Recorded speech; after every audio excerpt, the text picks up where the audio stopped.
ఆంధ్రప్రదేశ్లో ఘోర విషాద సంఘటన ఒకటి చోటు చేసుకుంది. క్షణికావేశంలో తీసుకునేటువంటి నిర్ణయాలకు కుటుంబాలు ఎలా విచ్ఛిన్నమైపోతాయో ఈ ఘటనే ఒక ఉదాహరణ. నిజంగా చుట్టుపక్కల ఉన్న వాళ్ళ స్థానికులు ఎవరైతే ఉన్నారో వారందరూ కూడా షాక్కు గురయ్యారు. అసలు ఏం జరిగింది ఏంటి వివరాలు చూసుకున్నట్లయితే కనుక కడప, ఆంధ్రప్రదేశ్ కడప నగరంలోని దండోరా కాలనీలో ఘోరమైన విషాదం చోటు చేసుకుంది. పరువు హత్యల ఘటన అని చెప్పొచ్చు ఇది.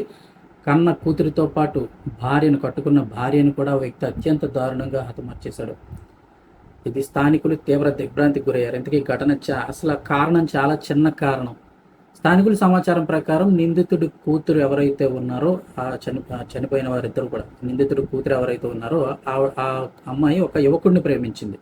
ఈ ఘాతుకానికి ప్రధాన కారణంగా ఎవరినో ఒక అబ్బాయిని ప్రేమించడమే ఈ దారుణానికి కారణం అని తెలుస్తుంది.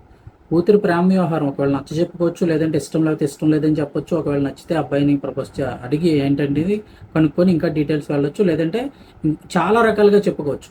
కానీ తీవ్రంగా వ్యతిరేకించిన తండ్రి ఆగ్రహంతో ఇమీడియట్గా ఆమెను చంపేశాడు. అసలు వ్యతిరేకించవచ్చు, చెప్పొచ్చు, ఏదైనా చేయొచ్చు, ఇంకేమీ లేదు. డైరెక్ట్గా ఆవిడని చంపేశాడు కూతుర్ని. మరి అంతటి కారణం ఏమైంది తెలియదు, కానీ కేవలం ప్రేమ వ్యవహారమే కారణం అని చెప్తున్నారు. అనంతరం ఈ విషయంలో భార్యతో కూడా గొడవ జరుగుతుంది. పక్కనే ఉన్న భార్య ఏమి చూస్తూ ఊరుకోతే అడ్డుపడతారు ఖచ్చితంగానే. అయితే అడ్డుపడిన భార్యను కూడా ఆమెపై కూడా దాడికి దిగి ఆమె ప్రాణాలు కూడా తీసేశాడు. ఒకే ఇంట్లో క్షణికావేశంలో ఇద్దరిని కడతెచ్చిన వ్యక్తి ఘటన జరిగిన వెంటనే అక్కడి నుంచి పరారయ్యాడు. ఇంకా రక్తపు మరుగులో పడిపోయి ఉన్న ఇద్దరి తల్లి కూతుళ్ళ దేహాలను చూసి మృతదేహాలను చూసిన వెంటనే స్థానికులు పోలీసులకు సమాచారం ఇచ్చారు. సమాచారం అందుకున్న వెంటనే పోలీసులు ఘటనా స్థలాన్ని చేరుకొని పరిశీలించి కేసు దర్యాప్తు చేస్తారు. ఇంకదంతా మామూలే.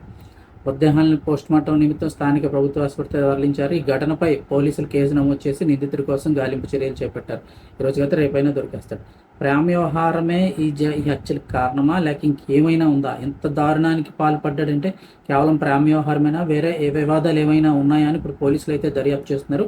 ఎలాంటి వివాదమైనా పరిస్థితిని బట్టి మాట్లాడుకోవచ్చు, లేదా ఓ 2 దెబ్బలు కొడతారో అది వేరే సంగతి. ఏదైనా ఒకళ్ళు తిట్టుకున్నా కానీ చంపేసుకునే అంత దాకా వెళ్ళకూడదు. అది ఏకంగా కట్టుకున్న భార్యని, సొంత కూతురిని కూడా చంపేశాడు.